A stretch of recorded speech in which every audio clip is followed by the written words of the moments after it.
Good afternoon. I'm Gary Metro, the editor of the Southern Illinoisan, and this is a meeting of the Southern Illinoisan Editorial Board.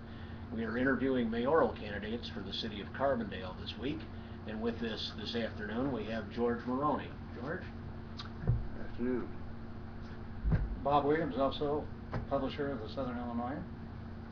And Brent Stewart, reporter with the Southern Illinoisan. Okay, George, we talked briefly as you came in, and we're going to give you a chance to talk about your vision for Carbondale and how you in particular would serve it best as mayor. Well, I think if you look at my qualifications and the other candidates, there's some very clear distinctions between my experiences and roles in life, and I guess you would have to say my style, and the other candidates. This community needs someone who has been in leadership positions, and they need someone who has had a leadership role in business. And those are the areas where I think I can distinguish myself over the other candidates. For my entire career, basically, I was in leadership roles. I came to this community 1976 as a Memorial Hospital administrator. And my whole career has been in hospital administration. Now, some may feel a hospital is not a business. I guarantee you I would not have survived 32 years if I did not conduct that as a business, grow it as a business, and make it succeed as a business. I would have got my butt kicked out a long, long time ago. And what I did over those 32 years as the administrator of Memorial was basically take a relatively small institution and develop it into a regional medical facility. One of my opponents indicates that he would hope that someday Memorial Hospital will become a medical destination. Well, it became that a long time ago. And we have patients coming to this community from all over Southern Illinois for the most basic care, for the most sophisticated care. While I was there, we developed heart programs. The obstetrical program was very fertile and grew tremendously, very regional, and I was a very strong proponent of consolidation, regionalization of programs, much to the chagrin sometimes of other hospitals in the area. Those are the types of traits, I guess you would say, I feel a mayor in this community needs.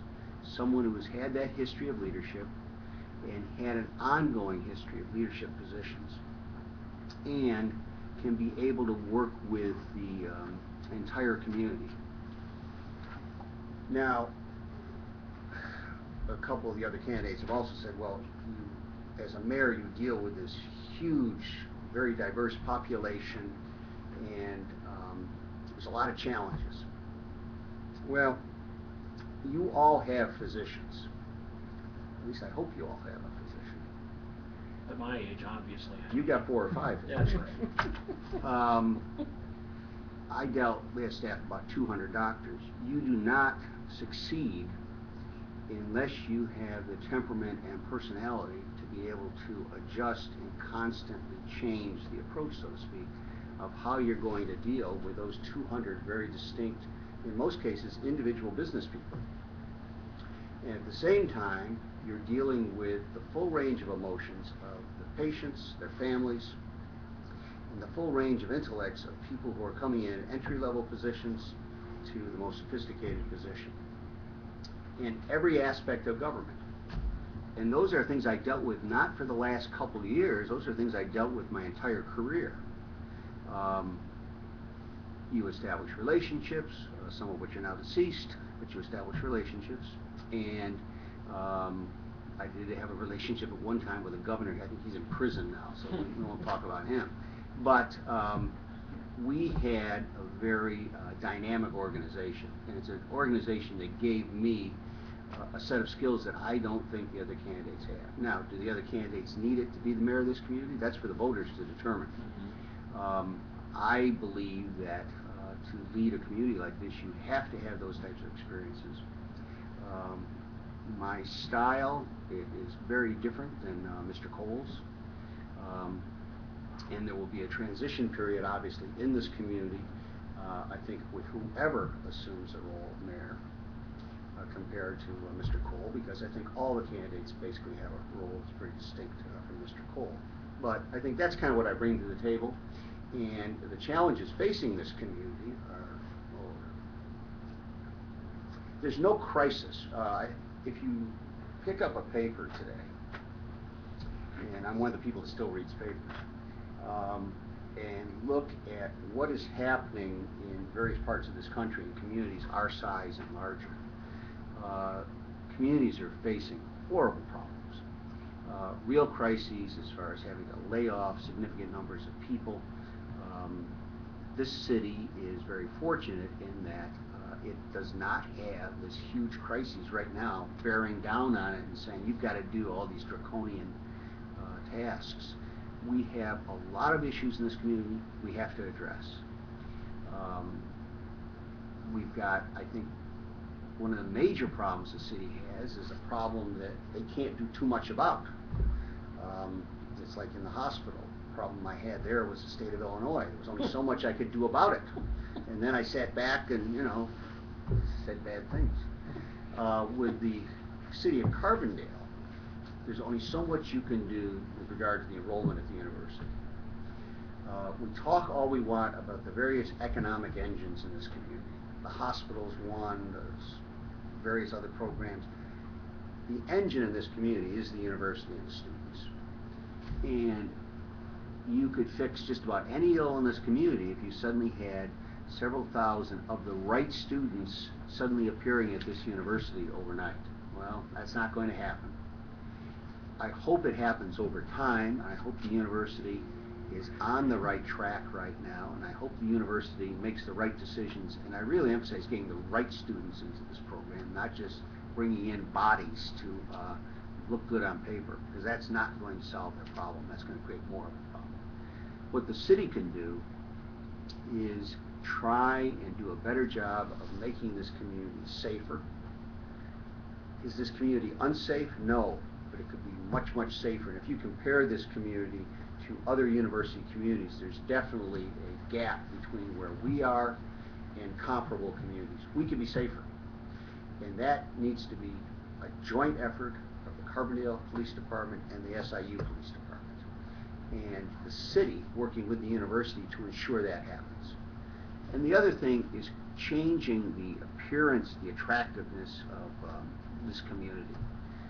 Now, some of that you can do by city services, and some you can do by looking around your own neighborhoods. One thing I've learned in this campaign, which the scope of campaigns is relatively brief, thank goodness it doesn't go on for years. But you go through some of the neighborhoods, and there are too many people in this community that simply have no pride in ownership and are not exercising proper pride as far as how they care for their property. If you're a parent coming into a community, as I was several years ago, and my wife and I were going around with our daughter looking at various communities, those are the things, safety and that general appearance, are the things that you're looking at before you drop that kid off and say, okay, you're going to school here, and we're comfortable with you going to school here. The city has to do a better job in those areas. The city has to do a better job as far as what we do with home ownership. And I've heard various proposals on what we're going to do with home ownership. The one that I can't fathom much is we've got to have more students coming here and buying homes because they're going to take great pride in home ownership. I don't know about you guys. I only speak for myself. When I was 18, anybody that would sell me a house, they probably wanted about $75% down payment. And if they thought I was going to have a lot of pride and ownership, they were fooling themselves with something. That is not how you're going to solve the home ownership program in this community. There needs to be more done to create or to address several of the issues that goes into home ownership. And this goes back to my experience as a hospital administrator. When I had people come to the community, they wanted to know how safe the community was. They wanted to know how good the schools were, and they wanted to know what the tax situation was. We've got a problem with our elementary school system. It's not bad, but it doesn't perform as well as the Unity Point school system in Giant City, and that's what they're compared against. And that's what people look at, and that's where this school system has to do a better job, and the city has to get with the Board of Education and work collaboratively. We're all in that same tax bill. People always talk about the taxes, we'll talk about that in a minute, but when you look at that tax bill, Carbondale is School taxes. irrelevant. It's school taxes. It's school taxes.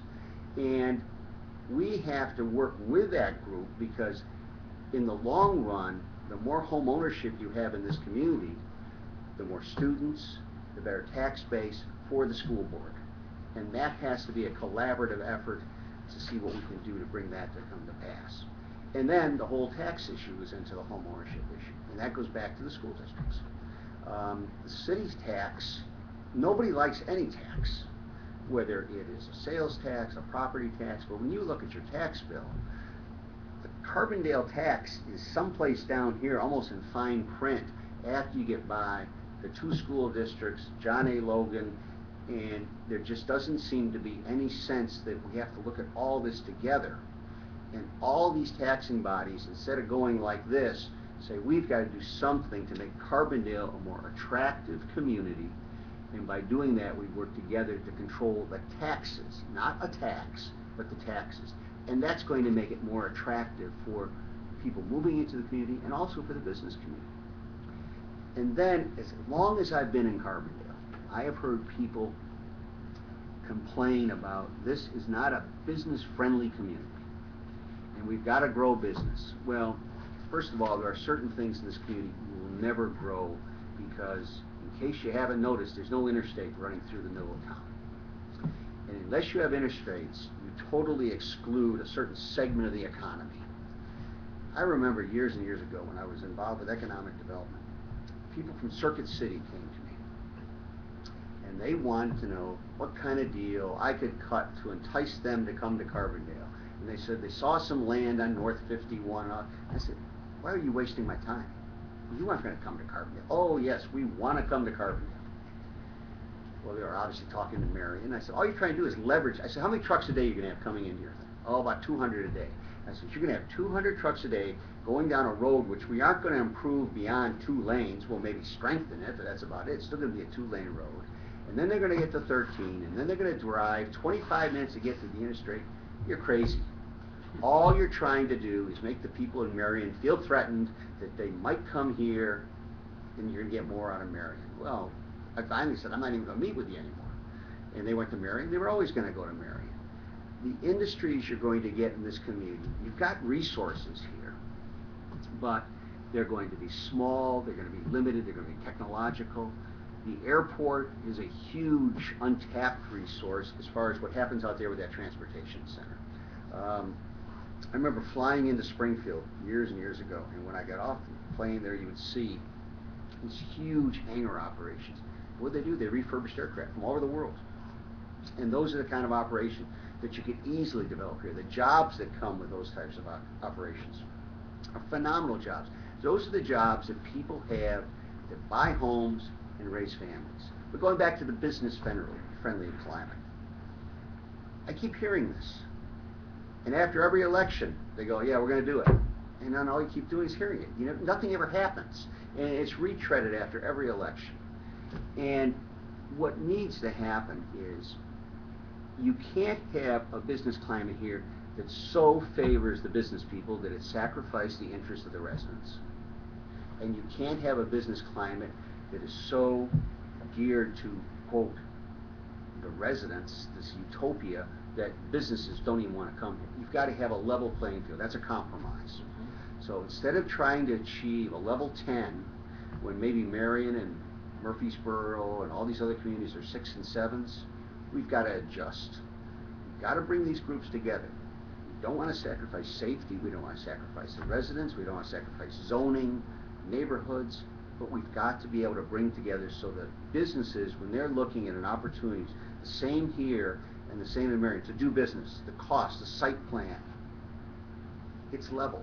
And then they can make the decision on what's right for their business. Some of that's going to be changes in zoning. Some of that's going to be changing in the rules the city operates on. And some of that's going to be changing in the enforcement and the interpretation by city officials. there's all different pieces. Nobody's going to get everything they want.